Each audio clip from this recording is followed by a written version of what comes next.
تمام طرح کی تعریف و توصیف اسی اللہ وحدہ لا شریک کے لیے ہے، جس نے ہم تمام کو عدم سے وجود بخشا، ہمیں کچھ حیثیت بخشی، ہمیں مسلمان بنایا اور ہماری رشد و ہدایت کے لیے بے شمار انبیاء اور رسل اور بے شمار آسمانی کتابوں کو وقتاً فوقتاً نازل کرتا رہا۔ بے شمار درود و سلام نازل ہو تمام انبیاء کرام پر، بالخصوص نبی آخر الزماں جناب محمد رسول اللہ صلی اللہ علیہ وآلہ وسلم پر، جنہوں نے اپنی ساری زندگی اللہ رب العالمین کے احکامات، اس کے پیغامات، اس کے ارسالات کو ہم تمام لوگوں تک پہنچانے میں صرف کر دی اور بہت ہی زیادہ مصائب و تکلیف کا سامنا کیا۔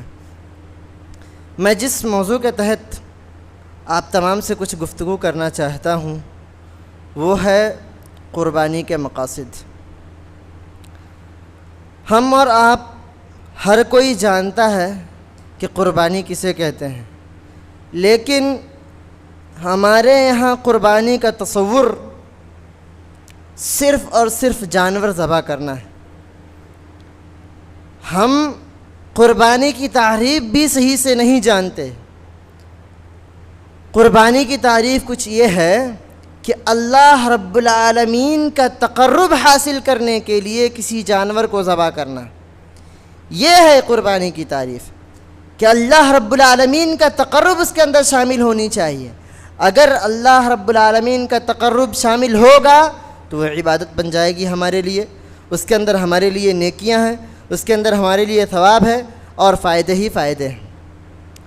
اللہ رب العالمین نے نبی کریم صلی اللہ علیہ وآلہ وسلم کو حکم دیا فصلی لربک وانحر، سورۃ الکوثر کے اندر، کہ انا اعطیناک الکوثر فصلی لربک وانحر ان شانئک هو الابتر۔ دوسری آیت کے اندر اللہ رب العالمین نے کہا کہ تم اپنے رب کے لیے نماز پڑھو اور قربانی کرو، یعنی نحر کرو، قربانی کرو، اللہ رب العالمین کے راستے میں جانور قربان کرو۔ یہ قربانی ہے کیا؟ یہ سنت ابراہیمی ہے۔ اس کا واقعہ آپ کو معلوم ہوگا کہ قربانی کس طریقے سے آئی، کیسے آئی اور ہم تک کس طرح سے یہ پہنچی۔ جب اللہ رب العالمین نے ابراہیم علیہ السلام کو ان کے بڑھاپے میں ایک اولاد سے سرفراز کیا، ان کو ایک اولاد عطا کی، اسماعیل علیہ السلام، تو جب اللہ رب العالمین نے انہیں اولاد عطا کی تو اللہ رب العالمین نے انہیں بعد میں کچھ دنوں کے بعد جب وہ بلوغت کو پہنچے یا کچھ بچے ہی تھے تو اس وقت اللہ رب العالمین نے ان کو ایک خواب دکھلایا، ابراہیم علیہ السلام کو، کہ وہ خواب کے اندر دیکھ رہے ہیں کہ وہ اپنے بچے کو یعنی اسماعیل علیہ السلام کو ذبح کر رہے ہیں اپنے ہاتھوں سے، اور اللہ رب العالمین کے سامنے اس کی قربانی پیش کر رہے ہیں اللہ رب العالمین کا تقرب حاصل کرنے کے لیے۔ ابراہیم علیہ السلام جب صبح ہوئی تو اس بات کو اسماعیل علیہ السلام کے سامنے رکھا اور کہا کہ یا بنی انی ارا فی المنام انی اذبحک فانظر ماذا ترى، کیا ہے میرے بچے، میں نے خواب میں دیکھا ہے کہ میں تجھے اپنے ہاتھوں سے ذبح کر رہا ہوں، تیری کیا رائے ہے، تو بتا تو کیا چاہتا ہے۔ اسماعیل علیہ السلام اس وقت چھوٹے تھے، پھر بھی یہ جانتے تھے کہ نبی کو جو خواب دکھلایا جاتا ہے وہ وحی ہوتی ہے اللہ رب العالمین کی جانب سے۔ جب اللہ رب العالمین جب انہوں نے یہ بات سنی اپنے والد صاحب کی تو فوراً کہہ اٹھے یا ابت افعل ما تؤمر ستجدنی انشاءاللہ من الصابرین، کہ ہے میرے ابا جان آپ وہ کر گزریے جس کا اللہ رب العالمین نے آپ کو حکم دیا ہے، ستجدنی انشاءاللہ من الصابرین، اگر اللہ رب العالمین نے چاہا تو آپ مجھے عنقریب صبر کرنے والے لوگوں میں سے پائیں گے۔ یہ اسماعیل علیہ السلام تھے، بچے ہیں لیکن اپنے والد صاحب کو جواب دے رہے ہیں کہ اللہ نے جو حکم دیا ہے وہ کر گزریے۔ یہ نہیں کہا کہ میں آپ کا بیٹا ہوں، یہ نہیں کہا کہ میں نہیں کر سکتا، یہ نہیں کہا کہ میں قربان ہونے کے لیے تیار نہیں ہوں، کچھ آنا کانی نہیں کی، بس والد صاحب نے بات کی، کہا کہ اللہ رب العالمین یہ چاہتا ہے، میں نے صرف یہ خواب میں دیکھا ہے۔ اسماعیل علیہ السلام نے یہ نہیں کہا کہ آپ کے خواب کی تعبیر کچھ دوسری بھی ہو سکتی ہے، بلکہ کہا کہ یا ابت افعل، جس چیز کا آپ کو حکم ہوا ہے، ما تؤمر، کہ جس کا بھی آپ کو حکم ہوا وہ کر گزریے، وہ کر دیجئے جس کا بھی آپ کو حکم ہوا ہے۔ فوراً تیار ہو گئے۔ یہ ان کی پرورش تھی۔ جب ان کو رسالت سے سرفراز کیا جانے لگا تو اللہ رب العالمین نے اس سے پہلے بھی یہ ساری خصوصیات ان کے اندر ڈال دی کہ وہ فوراً اللہ رب العالمین کے احکامات کی طرف فوراً آئیں، اللہ رب العالمین کے احکامات کو مانیں۔ یہ تھے اسماعیل علیہ السلام۔ یہ بچپن میں ان کو کس نے یہ آداب فرزندگی سکھائی تھی؟ کسی نے سکھایا؟ لیکن آج ہم اپنے بچوں کی تربیت کرتے ہیں، کس طرح سے کرتے ہیں؟ ہم کوئی بھی حکم دیں اپنے بچوں کو، چھوٹے سے چھوٹا کام کرنے کے لیے دیں، وہ کچھ نہ کچھ اس کے اندر بہانہ تلاش کرتے ہیں، کچھ نہ کچھ نئی چیز لاتے ہیں، کچھ تعبیر کرتے ہیں۔ والد صاحب بہت بیمار ہوں، بہت تھکا ہوا ہوں، بہت یہ ہے، بہت وہ ہے، کچھ نہ کچھ بہانہ تراش لیتے ہیں اور اس کام کو کرنے سے کتراتے ہیں۔ یہ تھے اسماعیل علیہ السلام۔ خواب میں دیکھا ہے والد صاحب نے، کہہ رہے ہیں کر گزریے، مجھے آپ صابرین لوگوں میں سے پائیں گے، جو صبر کرنے والے ان میں سے پائیں گے۔ جب ابراہیم علیہ السلام ان کو لے کر کے گئے اور ان کو الٹا لٹا دیا۔ کیوں الٹا لٹایا؟ تاکہ باپ ہیں وہ، یہ کہیں دل کے اندر نہ آ جائے کہ بیٹے کو کیسے میں ذبح کر سکتا ہوں، بیٹے کی محبت نہ جاگ جائے۔ اللہ رب العالمین کا حکم ہوا ہے، بس بیٹے کو قربان کرنا ہے۔ اللہ رب العالمین آزما رہا ہے، امتحان لے رہا ہے، قربان کرنے کے لیے تیار ہے۔ بیٹے کو لٹایا، چھری پھیر رہے ہیں۔ اللہ رب العالمین عرش سے دیکھ رہا ہے کہ ابراہیم اور اسماعیل دونوں اپنے اپنے امتحان میں کامیاب ہو چکے ہیں۔ اللہ رب العالمین نے پھر جنت سے ایک دمبا بھیجا، وَفَدَيْنَاهُ بِذِبْحٍ عَظِيمٍ وَتَرَكْنَا عَلَيْهِ فِي الْآخِرِينَ۔ اللہ رب العالمین کو یہ ادا بہت پسند آئی ابراہیم علیہ السلام کی کہ انہوں نے فوراً اللہ رب العالمین کے حکم کو مانا اور اپنے بیٹے تک کو اللہ رب العالمین کے راستے میں قربان کرنے کے لیے تیار ہو گئے۔ تو اللہ رب العالمین نے ایک دمبا بھیجا جس کی قربانی پھر پیش کی گئی، اور اللہ رب العالمین نے ابراہیم علیہ السلام کے اس عمل کو قیامت تک کے لیے، آخرت تک کے لیے باقی کر دیا، اور اس دنیا میں اس پر عمل کرنے کا حکم دے دیا۔ تو یہ ابراہیم علیہ السلام کی سنت ہے، ابراہیم علیہ السلام کی سنت ہے، اسے ہم زندہ کرتے ہیں۔ پہلا مقصد یہ ہے کہ ہم سنت ابراہیمی کو زندہ کرتے ہیں۔ کس طرح سے؟ جانور قربان کر کے۔ دوسرا مقصد کیا ہے کہ رضائے الہی کا حصول ہونا چاہیے۔ جب ہم قربانی کریں، جب ہم جانور کو قربان کریں، ذبح کریں، تو اس کے اندر ہمیں اللہ رب العالمین کی رضا حاصل کرنا ہونا چاہیے۔ ہم اللہ رب العالمین کی رضا ہمیں صرف اس سے اللہ رب العالمین کی رضا چاہیے، ہم اللہ رب العالمین کو خوش کرنا چاہیے، ہمیں اللہ رب العالمین کو، کہ ہم اللہ رب العالمین کو اس قربانی کے ذریعے خوش کر لیں۔ اللہ رب العالمین نے ارشاد فرمایا، لَن يَنَالَ اللَّهَ لُحُومُهَا وَلَا دِمَاؤُهَا وَلَكِنْ يَنَالُهُ التَّقْوَىٰ مِنْكُمْ، کہ جب تم قربانی کرتے ہو تو نہ تمہارے قربانی کا گوشت ہمارے پاس پہنچتا ہے، نہ اس کا خون ہمارے پاس پہنچتا ہے، لیکن کیا پہنچتا ہے؟ وَلَكِنْ يَنَالُهُ التَّقْوَىٰ مِنْكُمْ، جو پہنچتا ہے وہ تمہارے دل، جو تمہارا تقویٰ ہے وہ پہنچتا ہے، تمہارے دلوں کے اندر کیا چل رہا ہے وہ پہنچتا ہے، تمہاری نیت کیسی ہے وہ پہنچتی ہے۔ تو اللہ رب العالمین کے پاس صرف اور صرف ہمارا تقویٰ پہنچتا ہے۔ تو جب تک تقویٰ نہیں ہوگا ہمارے عمل کے اندر، تب تک ہم اللہ رب العالمین کی رضا حاصل نہیں کر سکتے۔ لیکن آج المیہ یہ ہے کہ ہم قربانی کرتے بھی ہیں تو دکھانے کے لیے، ہم یہ سوچتے ہیں کہ زیادہ سے زیادہ، مہنگا سے مہنگا جانور خرید کر کے دوسروں کو ٹکر دیں کہ فلاں نے تو سستا جانور خریدا ہے، فلاں نے 1 لاکھ کا خریدا ہے تو میں 1.5 لاکھ کا خرید کر کے بتاؤں گا کہ ہاں میں تم سے زیادہ پیسے والا ہوں۔ یہ ریاکاری ہے، ہم شرک کر رہے ہیں، ریاکاری شرک ہے۔ اگر ہم دکھاوا کر رہے ہیں کہ ہم جانور خرید کر کے بتا رہے ہیں کہ ہم زیادہ سے زیادہ پیسہ والے ہیں، تو یہ ریاکاری ہے اور ہماری قربانی پھر کسی کام کی نہیں ہے، کیونکہ اس کے اندر ریاکاری داخل ہو گئی۔ اللہ کی عبادت مقصود نہیں ہے، سنت ابراہیمی کو انجام دینا مقصود نہیں ہے، اس کے اندر ہمارا تقویٰ پھر داخل نہیں ہوتا ہے۔ کھاتے ہم ہیں، جمع کر کے رکھتے ہم ہیں، اللہ تک کچھ نہیں پہنچتا، جو پہنچتا ہے وہ ہمارے دل کے اعمال پہنچتے ہیں، جو پہنچتا ہے وہ ہماری نیت پہنچتی ہے، جو پہنچتا ہے اللہ رب العالمین تک وہ ہمارا تقویٰ پہنچتا ہے کہ کیا ہم اس جانور کو ذبح کر کے اللہ رب العالمین کے حکم کو ماننے کے لیے تیار ہیں یا نہیں، یہ پہنچتا ہے اللہ تک۔ اللہ کے رسول صلی اللہ علیہ وآلہ وسلم نے فرمایا کلو وادخروا وتصدقوا، کہ جب جانور ذبح کرو تو 3 کام کرنا ہے، ایک کھانا ہے خود، دوسرا جمع کر کے بھی رکھنا ہے، اور تیسرا صدقہ خیرات بھی کرنا ہے، مطلب دوسروں کو کھلانا بھی ہے۔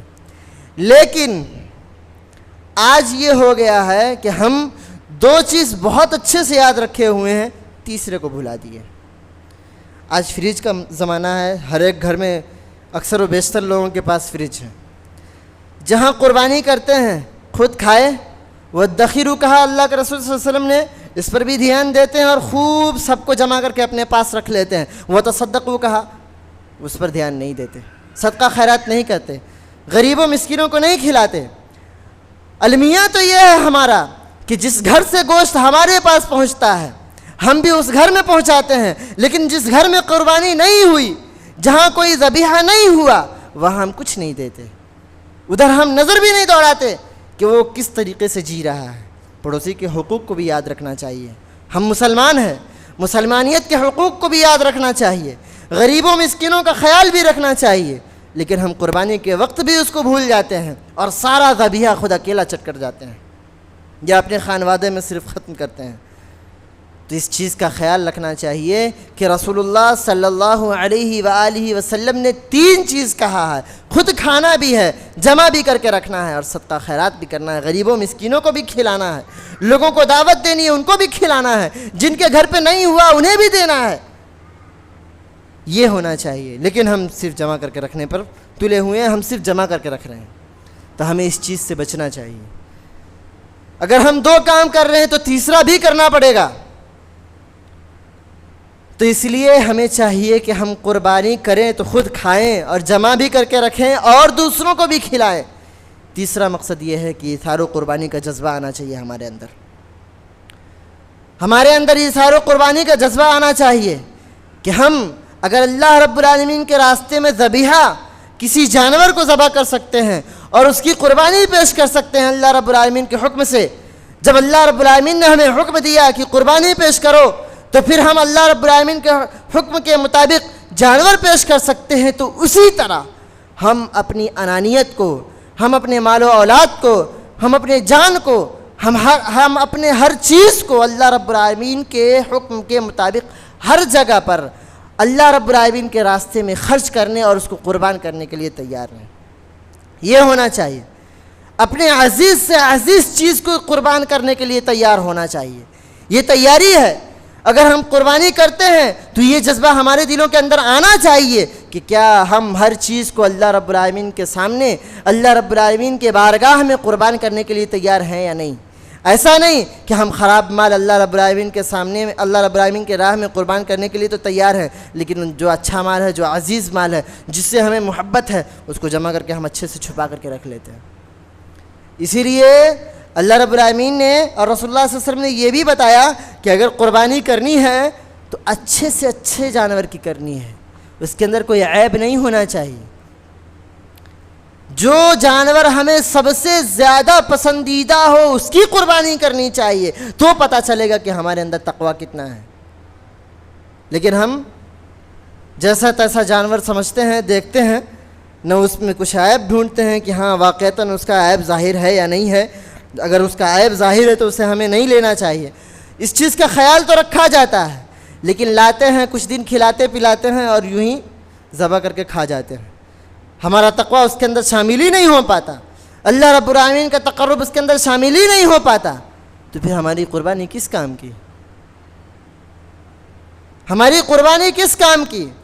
ہم نے تو صرف جانور ذبح کیا، کھایا اور کھلایا بس، اور جمع کر کے رکھا، تو قربانی ہماری تو ہوئی نہیں۔ جو فریضہ تھا، جو حکم دیا گیا تھا، جو سنت ابراہیمی تھی، وہ ہم سے تو ادا ہوئی ہی نہیں، تو پھر ہم کس بنیاد پر مسلمان ہیں؟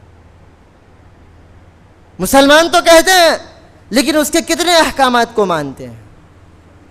ہمیں چاہیے کہ اگر ہم قربانی کر رہے ہیں تو اس کے ذریعے ہمارے دلوں کے اندر اظہار و قربانی کا جذبہ بھی آنا چاہیے کہ ہاں ہم اللہ رب العالمین کے راستے میں اپنے ہر عزیز چیز کو قربان کرنے کے لیے تیار ہیں، چاہے وہ کتنی مہنگی ہی کیوں نہ ہو، چاہے وہ کتنی سستی ہی کیوں نہ ہو، جس چیز سے بھی ہمیں سب سے زیادہ محبت ہو، اگر اللہ رب العالمین نے حکم دیا ہے کہ اس کو میرے راستے میں قربان کر دو تو قربان کرنے کے لیے تیار ہونا چاہیے۔ اللہ نے کہا صدقہ خیرات کرو، یہ بھی ایک قربانی ہے۔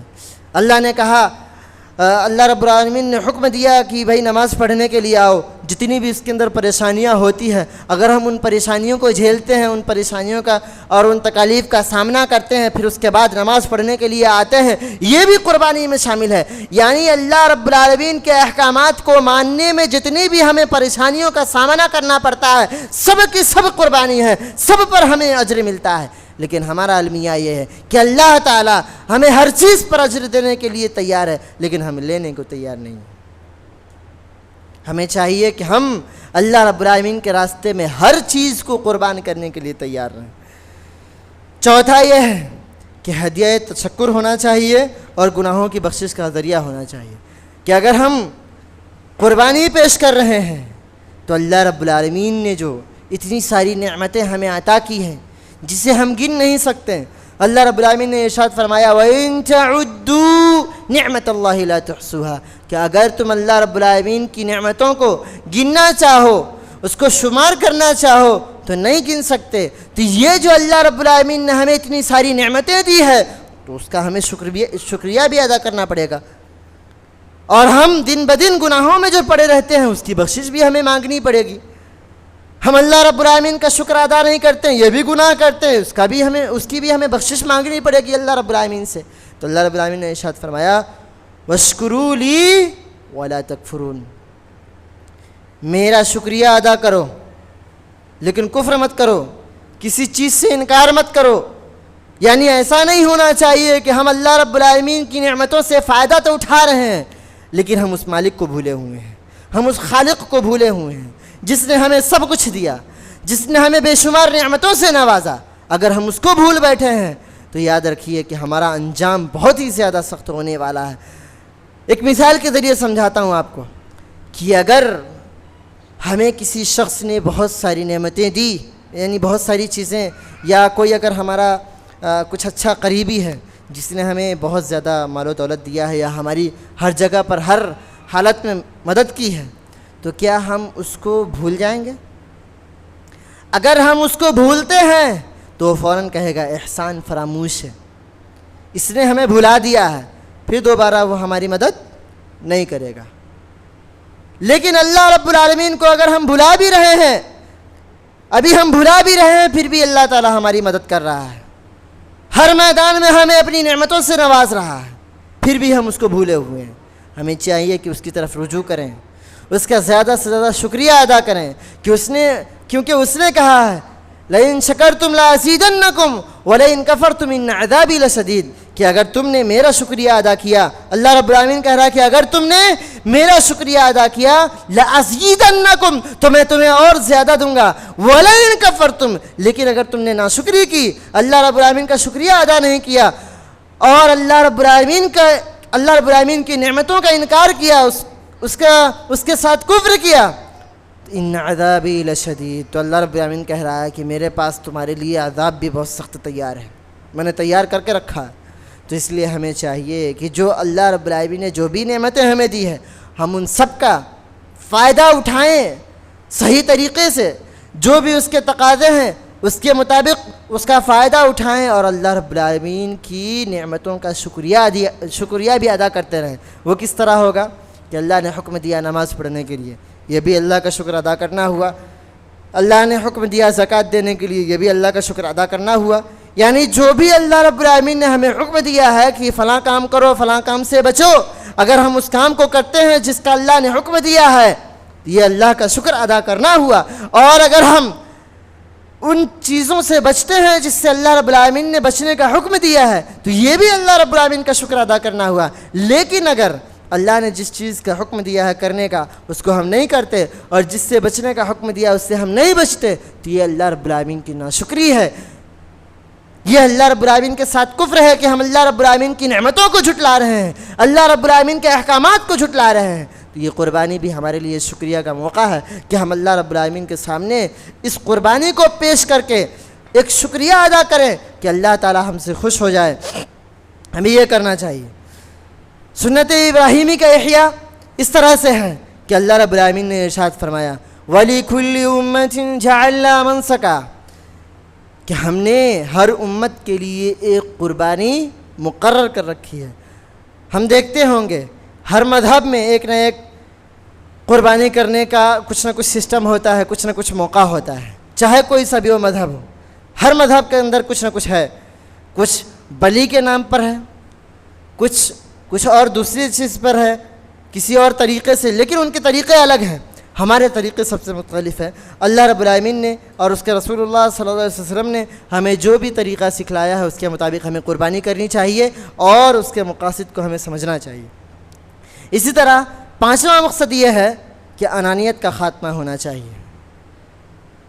ایک سب سے بڑی بیماری جو ہمارے اندر ابھی موجود ہے وہ انانیت ہے۔ انانیت ہے کیا؟ انا ہے کیا؟ انا ہے کہ ہر چیز میں صرف میں، دوسرا کوئی نہیں، صرف میں۔ دیکھیے اگر آپ میں کرتے ہیں، ہم اگر میں کریں گے تو ایک چیز غور کیجئے گا، ابھی قربانی کا موقع آ رہا ہے، غور کیجئے گا کہ اگر آپ بکرا ذبح کرنے جا رہے ہیں اس وقت وہ بہت چلاتا ہے، بہت میمیاتا ہے، بہت میں کرتا ہے، لیکن پھر بھی اس کو ہم ذبح کر دیتے ہیں، ہے نا؟ ذبح کرتے ہیں یا نہیں؟ شور مچاتا ہے، چلاتا ہے، میں کرتا ہے، لیکن پھر بھی ہم ذبح کرتے ہیں۔ اسی طرح یاد رکھیے کہ اگر ہم بھی میں یعنی انا کرتے رہے کہ ہم ہی سب کچھ ہیں، ہم ہی سب کچھ ہیں، تو یاد رکھیے گا ہم بھی ہلاک کر دیے جائیں گے اور اللہ تعالیٰ ہمیں بھی جہنم دے گا، کیونکہ انانیت یہ تکبر کو پیدا کرتی ہے۔ جب ہمارے اندر انانیت ہوگی تو تکبر پیدا ہو جائے گا، اور اگر تکبر آیا تو سمجھ لیجئے کہ جب ہم نے اپنے آپ کو بڑا سمجھنا شروع کیا تو سب سے چھوٹے ہو جاتے ہیں، سب سے نیچے ہو جاتے ہیں، کیونکہ تکبر ابلیس کی خصلت ہے، مسلمانوں کی نہیں۔ مسلمانوں کی خصلت یہ ہونی چاہیے کہ وہ اللہ تعالیٰ کے سامنے جھکیں، اللہ رب العالمین کی صحیح طریقے سے عبادت کریں، اللہ نے جو بھی حکم دیا فوراً اس کو مانیں۔ تکبر کیا ہے؟ الکبر بطر الحق وغمط الناس، کہ حق بات کو جھٹلانا، حق بات کا انکار کرنا اور لوگوں کو حقیر سمجھنا، یہ تکبر ہے۔ اور جب ہمارے اندر انانیت آتی ہے تو یہی چیز پیدا ہوتا ہے کہ ہم حق بات کو جھٹلانے لگتے ہیں اور کہتے ہیں صرف میں صحیح ہوں بس، اور لوگوں کو حقیر سمجھنا شروع کرتے ہیں کہ نہیں، صرف اور صرف میں بڑا ہوں بس۔ تو جب انانیت ہمارے اندر پیدا ہوتی ہے تو تکبر آتی ہے، اور بہت سارے بڑے بڑے گناہ اس کے بعد جنم لیتے ہیں۔ جیسے اگر ہمارے اندر انانیت ہے تو ہم پھر اس کے بعد لوگوں کو حقیر سمجھ کے اس کی غیبت کرنے لگیں گے، اس کی چغلی کرنے لگیں گے، لوگوں کے بارے میں برا سوچنے لگیں گے، لوگوں کے بارے میں بدظن ہونے لگیں گے، جو ہمیں کرنا چاہیے تھا وہ نہیں کریں گے، اور جو ہمیں نہیں کرنا چاہیے تھا اس کی طرف ہم زیادہ چلے جائیں گے۔ تو اس لیے سب سے پہلے اس چیز کا خیال رکھنا چاہیے، اور اس چیز کو ہمیں چاہیے کہ ہم اس چیز پر غور کریں۔ جب قربانی ہمارے گھر میں ہو تو اس چیز کو اچھے سے دیکھیں کہ کیا واقعتاً یہ بات ہے یا نہیں، کہ جب بکرا میں کرتا رہتا ہے ذبح ہوتے وقت پھر بھی ہم اسے ذبح کر دیتے ہیں، تو ہمیں اس وقت غور کرنا ہے، اور پھر ہمیں اپنے اندر کی انانیت کو ختم کرنی ہے، جو سب سے بڑی بیماری ہمارے لیے بنی ہوئی۔ اگر یہ انانیت ختم ہو گئی تو سمجھ لیجئے کہ ہر طرح کی بیماریاں ہم سے ختم ہو جائے گی، ہر طرح کی برائیاں ہم سے ختم ہو جائے گی۔ ہم کہتے ہیں کہ آج مسلمانوں پر ظلم ہو رہا ہے، کیوں ہو رہا ہے؟ کیونکہ ہم نے اپنے اندر انانیت کو پیدا کر لیا ہے. ہم لوگوں کو حقیر سمجھنے لگے ہیں, اللہ رب العالمین کے احکامات کو ٹھکرانے لگے ہیں. رسول اللہ صلی اللہ علیہ وآلہ وسلم نے جو کام کرنے کو کہا ہے اس کو نہیں کرتے ہیں. اس لیے ہمارے اندر جب انانیت آ گئی تو سمجھ لیجئے کہ ہم ہلاک ہو گئے, ہم برباد ہو گئے, اور اسی لیے ہم پر ظلم ہو رہا ہے, اور ہر قوم میں ہم پر مسلط ہوتی جا رہی ہے, اور ہمیں حقیر سمجھ کے وہ ہم ایک دم نوچنے پر تلی ہوئی ہے. اس لیے ہمیں چاہیے کہ ہم اپنے اندر سے اس بیماری کو ختم کریں. یہ جو انانیت ہے یہ ہمارے لیے ہلاکت ہے. تو ہم آج عہد کرتے ہیں کہ ہم قربانی کے دن اس چیز پر غور کریں گے کہ کیا واقعتاً جب بکرا بھی انانیت پسندی کرتا ہے, جب بکرا بھی انا کہتا رہتا ہے, پھر بھی ہم اسے ذبح کر دیتے ہیں, تو کیا ہمارا بھی المیہ یہی ہونے والا ہے کہ ہم بھی جب انا کہتے رہیں گے تو پھر ہم بھی قتل کر دیے جائیں گے, ہم بھی ہلاک کر دیے جائیں گے, ہم بھی ختم کر دیے جائیں گے, ہم بھی تباہ و برباد کر دیے جائیں گے. اگر انا ہم سے ختم ہو گئی تو اللہ تعالیٰ کی عبادت میں صحیح طریقے سے ہم جڑ جائیں گے, اللہ تعالیٰ کی عبادت پھر ہم سے صحیح ہونے لگے گی, ہم سے تکبر ختم ہو جائے گا, ابلیس کی جو خسرت ہے وہ ہم سے دور ہو جائے گی. ابلیس اور شیطان جو ہے وہ ہمیں ہمیشہ گمراہ کرنے کے در پر رہتا ہے. ہمیشہ وہ چاہتا ہے کہ اللہ رب العالمین کے راستے سے یہ بندہ بھٹکا ہوا رہے, وہ ہر طرح کی کوشش کرتا ہے. ہمیں چاہیے کہ ہم اس شیطان کو مات دے جس کے بارے میں اللہ رب العالمین نے ارشاد فرمایا ان الشیطان للانسان عدو مبین, کہ یہ شیطان جو ہے وہ انسانوں کا کھلا ہوا دشمن ہے. تو جب ہمیں دشمن پتہ ہے تو ہمیں چاہیے کہ اس سے صحیح طریقے سے دشمنی نبھائیں. جس طرح سے ہم جب جانتے ہیں کہ بھائی فلاں شخص ہمارا دشمن ہے تو پھر ہم اس سے بہت ہی زیادہ خطرناکی کے ساتھ, بہت ہی زیادہ تکلیف کے ساتھ اس سے ہم دشمنی نبھاتے ہیں, کہ اس کو ہر معاملے میں ہرانے کی کوشش کرتے ہیں اور اس کو نیچا دکھانے کی کوشش کرتے ہیں, گرچہ وہ ہمارا بھائی ہوتا ہے. تو لوگوں سے ایسی دشمنی نہیں کرنی ہے. ایسی اگر دشمنی کرنی ہے, واقعتاً ایسی اگر دشمنی نبھانی ہے تو جو کھلا ہوا دشمن ہے تو اس سے نبھائیے, جو شیطان ہے. شیطان ہمیں ہمیشہ گمراہ کرنے کے در پر پڑا ہوا ہے, ہمیں جہنم میں لے جانے کے در پر پڑا ہوا ہے. اس لیے ہمیں چاہیے کہ اپنے اندر کی انا کو ختم کریں اور اس شیطان کو مات دیں, اور اللہ رب العالمین نے جو بھی حکم ہمیں دیا ہے اس کو صحیح طریقے سے بجا لانے کی کوشش کریں. یہ قربانی ہمیں سبق دیتی ہے کہ اللہ رب العالمین کے حکم کو کیسے ماننا ہے. بعض جانور جب قربانی کے لیے ہم اسے لاتے ہیں تو بعض جانور خود بخود بیٹھ جاتے ہیں. ہمیں چاہیے کہ ہم اللہ رب العالمین کے سامنے اپنے آپ کو سلنڈر کر دیں, اپنے آپ کو اللہ رب العالمین کے سپرد کر دیں. اسلام کا معنی ہی ہوتا ہے سپرد کرنا, سلنڈر کر دینا, کہ میں بس آپ کا ہو گیا, اب آپ جو چاہیں کر سکتے ہیں. تو اللہ رب العالمین کے سامنے اپنے آپ کو سلنڈر کر دینا چاہیے. جو بھی اللہ نے حکم دیا ہے اور جس طریقے سے رسول اللہ صلی اللہ علیہ وسلم نے اس پر عمل کر کے دکھایا ہے, ہمیں چاہیے کہ اسی طریقے سے عمل کریں. اب ایک چیز میں یاد دہانی کے طور پر آپ لوگوں کو بتانا چاہتا ہوں. بس چند دنوں میں اب قربانی آنے والی ہے, اور تقریباً آج یا کل سے ذی الحجہ شروع ہو رہا ہے. تو ہمیں چاہیے کہ جو بھی ہم میں سے قربانی کرنے والے ہیں وہ اپنے ناخن وغیرہ اور بال وغیرہ ذی الحجہ کی پہلی تاریخ سے پہلے کاٹ لے, اس کے بعد نہیں کاٹ سکتے. اگر اس کے بعد کاٹتے ہیں تو مطلب ممنوع ہے, رسول اللہ صلی اللہ علیہ وسلم نے منع کیا ہے. ہاں, جب قربانی کر رہے ہیں بہتر تو یہ ہے کہ پہلے بھی نہ کاٹیں, اس کو بعد میں ہی کاٹیں. یعنی جب قربانی کریں تو قربانی کرنے کے بعد اس وقت کاٹیں, تاکہ قربانی کے ساتھ ساتھ اس بال کو اور اس ناخن کو بھی قربان کرنے کا ثواب مل جائے. تو یہ بہتر ہے, یہ سنت ہے, یہی ہمیں کرنا چاہیے. قربانی کے بہت سارے آداب ہیں, جانور کو کس طریقے سے ذبح کرنا ہے, کون سے جانور ہمیں خریدنے ہیں, وہ ساری چیزیں ہیں. تو ہمیں کوشش یہ کرنی چاہیے کہ کوئی بھی ایسا جانور جس کے اندر عیب ہو اس کو خریدنا نہیں ہے.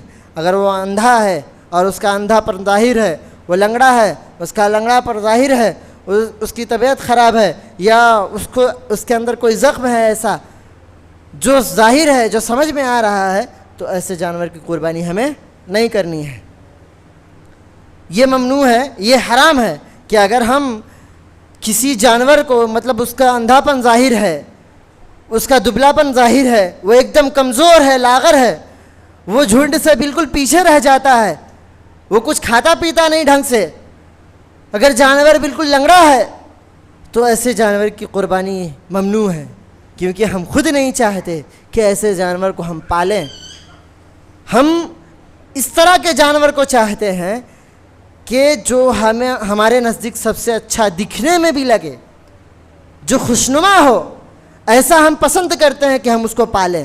تو جس چیز کو آپ پسند کرتے ہیں، جیسا ہم پسند کرتے ہیں، ویسا ہی ہمیں قربانی کرنی ہے۔ ہم میں سے کوئی یہ نہیں پسند کرے گا کہ لنگڑا جانور وہ پالے، یا کوئی یہ نہیں پسند کرے گا کہ وہ اندھا جانور پالے، یا ایسا کچھ جس کے اندر کوئی عیب ہو جو ظاہر ہو۔ تو اس لیے ہمیں چاہیے کہ ہم اس چیز کا خیال رکھیں، قربانی کرنے والے کو کیا کرنا ہے، کیا نہیں کرنا ہے، اس چیز کا بھی دھیان رکھیں۔ اور جو لوگ قربانی کر رہے ہیں ان کو اس چیز کا بھی خیال رکھنا۔ جیسے دیکھیے، اونٹ کے اندر اور گائے کے اندر، ایک گائے کے اندر اور ایک اونٹ کے اندر 7 حصے ہو سکتے ہیں، 7 لوگوں کی قربانی اس کے اندر ہو سکتی ہے۔ ایک گھر کی طرف سے پورا ایک بکرا ہو سکتا ہے، ایک بکرا یا بکری یا دمبا جو بھی ہے، بہیمۃ الانعام کے اندر سے صرف جانور ذبح کرنا ہے، دوسرا جانور نہیں آنا چاہیے۔ تو یہ جو جانور ہے ایک لوگوں کی طرف سے کافی ہوتا ہے۔ اب ایک لوگ، جیسے دیکھیے، نام ایک کا ہونا چاہیے۔ جیسے 7 حصہ ہے گائے کے اندر اور اونٹ کے اندر، تو 7 لوگوں کا نام ہوگا اور اس کے اہل بیت کی طرف سے ہو سکتا ہے۔ ثواب میں ہم ساری امت کو شریک کر سکتے ہیں، لیکن نام میں کسی ایک کو ہی آنا پڑے گا۔ جیسے اگر ایک شخص کی طرف سے ایک بکرا ہو رہا ہے ذبح، تو اس کے اندر اسی شخص کا نام لیا جائے گا اور اس کے گھر والوں کا نام لیا جا سکتا ہے، کیونکہ ایک بکرا ایک گھر کی طرف سے کافی ہو سکتا ہے۔ اور اس بکرے کے اندر تمام امت کو ثواب میں شامل کیا جا سکتا ہے، لیکن قربانی میں نہیں شامل کیا جا سکتا۔ لیکن اگر ایک ہی بکرے کے اندر ہم ایک گھر کو بھی شامل کر رہے ہیں، اس کے بعد دوسرے کو بھی شامل کر رہے ہیں کہ اس کی طرف سے بھی وہ قربانی ہو جائے، تو یہ صحیح نہیں ہے۔ اس چیز کا خیال رکھنا ہے۔ اگر کسی کو یہ چیز صحیح طریقے سے سمجھ میں نہ آ رہی ہو تو بعد میں وہ پوچھ سکتا ہے۔ تو جو بھی مقاصد بیان کیے گئے ہیں قربانی کے، ہمیں اس چیز کا خیال رکھنا ہے۔ پہلا مقصد کیا تھا کہ سنت ابراہیمی کا احیاء ہے، یعنی سنت ابراہیمی کو زندہ کرنا ہے۔ جس طریقے سے ابراہیم علیہ السلام نے قربانی دینے کے لیے اپنے بیٹے کی قربانی دینے کے لیے تیار ہو گئے تھے، اسی طرح سے ہمیں بھی چاہیے کہ ہم اپنے ہر چیز کو قربان کرنے کے لیے تیار ہو جائیں۔ دوسرا یہ تھا کہ رضائے الہی مقصود ہونا چاہیے ہماری قربانی کے ذریعے، کیونکہ اللہ رب العالمین نے یہ حکم دیا ہے۔ اور رضائے الہی کیسے آئے گا؟ جب تک ہماری قربانی کے اندر تقویٰ نہیں ہوگا۔ اور قربانی کے اندر تقویٰ کیسے آئے گا؟ جب تک ہم اپنے دل کو اللہ رب العالمین کے لیے خالص نہیں کریں گے، تب تک ہمارے اندر تقویٰ نہیں آ سکتا، اللہ رب العالمین کا ڈر، خوف نہیں آ سکتا۔ اور جب اللہ رب العالمین کا ڈر، اس کا خوف، اس کی خشیت ہمارے دلوں کے اندر آ گئی تو ہمارا سارا عمل صحیح ہو جائے گا۔ اور اللہ رب العالمین نے ہر جگہ پر ہر عبادت کے وقت کہا لعلکم تتقون۔ سورہ بقرہ کے اندر ارشاد فرمایا یا ایھا الناس اعبدوا ربکم الذی خلقکم والذین من قبلکم لعلکم تتقون۔ اے لوگوں، اللہ رب العالمین کی عبادت کرو جو تمہارا رب ہے۔ تم سے پہلے کے لوگوں کو بھی اسی نے پیدا کیا اور تمہیں بھی اسی نے پیدا کیا۔ کیوں کرنا ہے اس کی عبادت؟ کیونکہ تمہارے دلوں کے اندر اللہ رب العالمین کا تقویٰ پیدا ہو جائے۔ اسی لیے رمضان آیا تھا، رمضان کے بارے میں اللہ رب العالمین نے ارشاد فرمایا تھا کہ روزہ کیوں رکھنا ہے۔ یا ایھا الذین آمنوا کتب علیکم الصیام کما کتب علی الذین من قبلکم لعلکم تتقون۔ اے وہ لوگوں جو ایمان لائے ہو، اللہ رب العالمین کے لیے روزہ رکھو جیسا کہ تم سے پہلے کے لوگوں نے روزہ رکھا۔ کیوں رکھنا ہے؟ کیوں یہ عبادت کرنی ہے؟ تاکہ تمہارے دلوں کے اندر تقویٰ پیدا ہو جائے، تاکہ تمہارے دلوں کے اندر تقویٰ پیدا ہو جائے، اللہ رب العالمین سے ڈرنے والے بن جاؤ، اللہ رب العالمین کی خشیت ہمارے دلوں کے اندر پیدا ہو جائے۔ اسی لیے اللہ رب العالمین نے جو بھی حکم دیا عبادت کرنے کا، جہاں پر بھی حکم دیا قرآن کے اندر، ہر جگہ پر کہا لعلکم تتقون، لعلکم تتقون، تاکہ تمہارے دلوں کے اندر اللہ رب العالمین کا تقویٰ پیدا ہو جائے۔ کیوں؟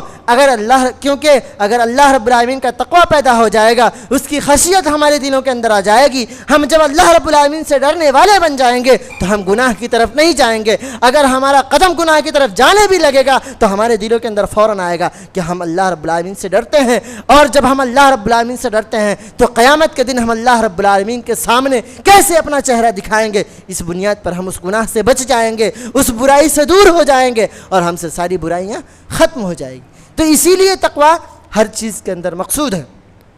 تو قربانی کا بھی مقصد کیا ہے کہ تقوی ہونا چاہیے، اور تقوی جب پیدا ہو گیا ہمارے دلوں کے اندر تو اللہ تعالی ہم سے خوش ہو جائے گا، کیونکہ ہم سے اللہ رب العالمین صرف یہی چاہتا ہے۔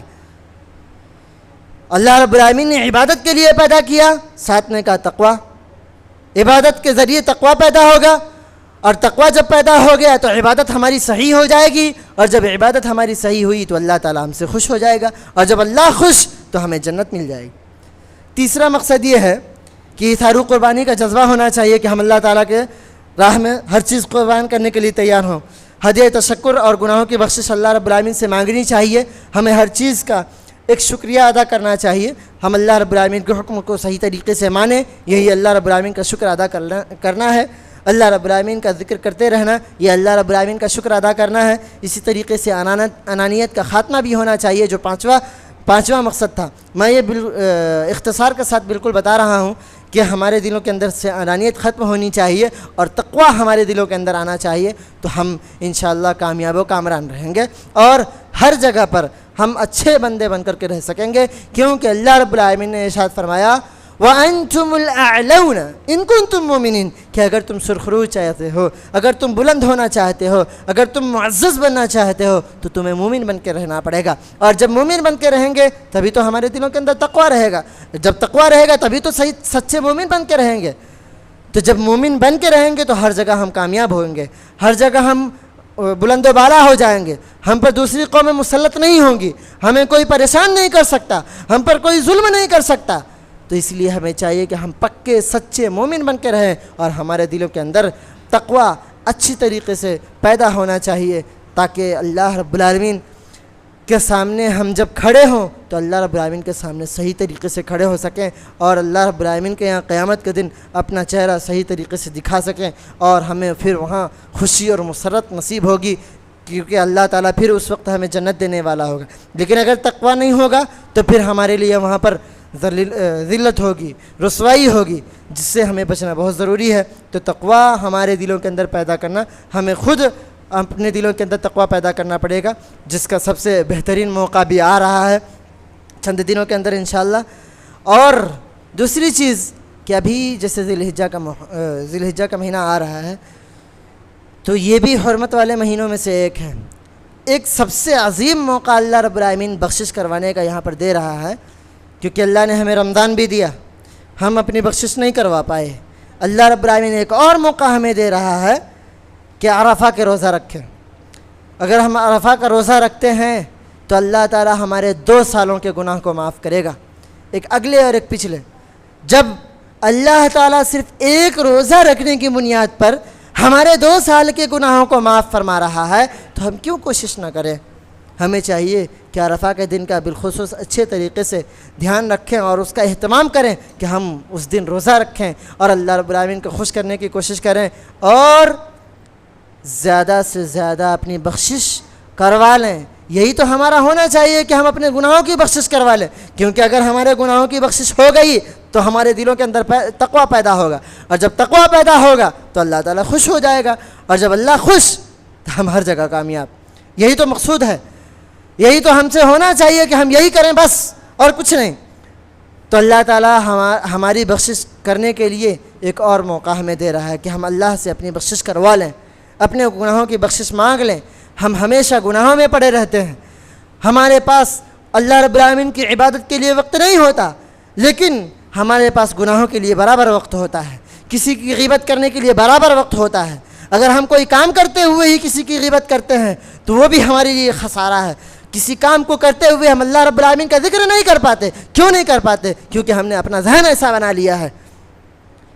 تو جب ہم اللہ رب العالمین کی عبادت کریں گے، اس کا ذکر ہر جگہ پر کریں گے، چاہے مشغول ہو پھر بھی اللہ کا ذکر کرتے رہیں، چاہے فرصت میں ہو پھر بھی اللہ کا ذکر کرتے رہیں، اس کی عبادت کرتے رہیں، تو پھر بس ہماری زندگی کامیاب و کامران ہو جائے گی۔ ہمیں جس لیے دنیا میں بھیجا گیا ہے وہ مکمل ہو جائے گا، اور ہمارے لیے یعنی ہمارا جو ایک مقصد ہونا چاہیے کسی بھی عمل کے پیچھے کہ رضائے الہی، اور دنیا میں رضائے الہی اور آخرت میں دیدار الہی۔ تو یہ رضائے الہی تقویٰ کے ذریعے آئے گا، اور جب رضائے الہی آ جائے گا، جب رضائے الہی ہو جائے گا کہ اللہ تعالی ہم سے خوش ہو جائے گا، تو پھر دیدار الہی بھی ہمیں خود بخود قیامت کے دن نصیب ہو جائے گی۔ تو ہمیں ان چیزوں کا، ان باتوں کا خیال رکھنا چاہیے۔ بہت بہترین موقع ہے، اللہ تعالی ہمیں مسلسل موقع دیتا رہتا ہے، اس کا بھرپور فائدہ اٹھائیں اور اپنی بخشش کروا لیں۔ تقویٰ پیدا کرنے کا بھی ایک موقع اللہ نے دیا، اس موقع کا بھی بھرپور فائدہ اٹھائیں اور اپنے دلوں کے اندر اللہ تعالیٰ کی خشیت کو جگائیں، اس کا خوف پیدا کریں اور تقویٰ کو اس دل کے اندر بسا لیں، اور اسی کے مطابق پھر بقیہ زندگی میں اللہ تعالیٰ کی عبادت کرتے رہیں، تاکہ اللہ تعالیٰ کے سامنے ہمیں پھر ذلت و رسوائی کا سامنا نہ کرنا پڑے، آخرت کے دن ہمیں ذلت و رسوائی کا سامنا نہ کرنا پڑے، ہم اچھے طریقے سے اللہ رب العالمین کے دربار میں خوشی کے ساتھ، مسرت کے ساتھ اللہ رب العالمین کے دربار میں حاضر ہو سکیں۔ اس کی ہمیں یہیں پر تیاری کرنی ہوگی۔ کون نہیں چاہتا کہ جنت اسے حاصل ہو؟ ہر کوئی جنت کی تیاری میں ہے، ہر کوئی چاہتا ہے، لیکن خیالی پلاؤ صرف پکا لینے سے کام نہیں چلتا، بلکہ اس کے لیے محنت کرنی ضروری ہے۔ اگر آپ پیٹ بھی بھرنا چاہتے ہیں تو اس کے لیے بھی محنت کرنی پڑتی ہے، بہت سارے پاپڑ بیلنے پڑتے ہیں، بہت سارے دوسرے کام کرنے پڑتے ہیں۔ اگر آپ کے سامنے کوئی کھانا رکھ بھی دیا جائے تو اس کو اٹھانا پڑتا ہے، پھر منہ میں ڈالنا پڑتا ہے، پھر چبانا پڑتا ہے، پھر اس کے بعد اس کو گھونٹنا پڑتا ہے، اس کو نگلنا پڑتا ہے، تب جا کر کے وہ ہمارے حلق کے اندر جاتا ہے، تب ہمارے پیٹ کے اندر جاتا ہے، تب ہمیں توانائی بخشتا ہے۔ تو جب کھانے کے لیے اتنی محنت کرنی پڑتی ہے تو جنت حاصل کرنے کے لیے کیوں نہیں محنت ہونی چاہیے؟ جنت حاصل کرنے کے لیے ہمیں بالکل جی جان لگا دینی چاہیے اور اللہ رب العالمین کو خوش کرنے کی کوشش کرنی چاہیے۔ کس طرح سے؟ بدعت کے طریقے سے نہیں، کس طریقے سے کرنی چاہیے؟ جس طریقے سے رسول اللہ صلی اللہ علیہ وسلم نے اس پر عمل کر کے دکھایا ہے، جس طریقے سے صحابہ اکرام نے کیا ہے، کیونکہ اللہ رب العالمین نے ارشاد فرمایا فَإِنْ آمَنُوا بِمِثْلِ مَا آمَنْتُمْ بِهِ فَقَدِ اهْتَدَوْا، کہ اگر تمہارا ایمان صحابہ اکرام کی طرح ہو گیا، اگر تمہارا ایمان ان کے ایمان کے مطابق ہو گیا، جس طریقے سے انہوں نے ایمان لایا تھا، تو پھر تم بھی ہدایت یافتہ ہو جاؤ گے، تم بھی کامیاب ہو جاؤ گے، تم بھی سرخرو ہو جاؤ گے۔ تو ہمیں چاہیے کہ ان چیزوں کا خیال رکھیں۔ قربانی کے یہ چند مقاصد تھے جسے میں نے بیان کیا، اور کچھ احکامات بھی تھے جسے میں نے آپ تمام لوگوں کے سامنے رکھنے کی کوشش کی۔ اللہ رب العالمین سے دعا ہے کہ اللہ تعالی ہم تمام لوگوں کی بخشش فرما دے۔ ہم تمام لوگ بہت ہی زیادہ گناہ میں پڑے ہوئے ہیں، ہم سب کو اے اللہ رب العالمین ان گناہوں سے نکال دے، اور ہم بہت زیادہ خطا کار ہیں، سیاہ کار ہیں، گنہگار ہیں، ہم سب کو گناہوں سے بچنے کی توفیق عطا فرما۔ یا رب، نہ تیری توفیق کے بغیر ہم کوئی نیک عمل کر سکتے ہیں، اور نہ تیری توفیق کے بغیر ہم کوئی برائی سے بچ سکتے ہیں، اس لیے تو ہمیں اتنی توفیق عطا فرما کہ ہم زیادہ سے زیادہ نیک کام کر سکیں، اور اتنی توفیق دے کہ ہم زیادہ سے زیادہ برائی سے بچ سکیں۔ یا رب العالمین، ہم بہت ہی زیادہ گناہوں میں پھنسے ہوئے ہیں، ہمیں بخش دے۔ تو نے بہت سارے مواقع ہمیں دیے بخشش کے، تو نے بہت سارے مواقع دیے ہمیں سدھرنے کے، لیکن ہم سدھر نہیں پا رہے ہیں۔ یا رب، ہمیں توفیق دے کہ ہم تیرے مقرب بندے بن سکیں، ہم تیری زیادہ سے زیادہ عبادت کر سکیں، ہم اچھے پکے سچے مسلمان بن سکیں، ہم تیرے اچھے بندے بن سکیں اور نیک صالح بندے بن سکیں۔ یا رب، ہمیں اتنی توفیق دے کہ ہم زیادہ سے زیادہ نیک صالح عمل کر کے تیرے مقرب بندوں میں شامل ہو جائیں۔ وقولوا قولی ھذا واستغفر اللہ لی ولکم ولسائر المسلمین فاستغفروہ انہ هو الغفور الرحیم۔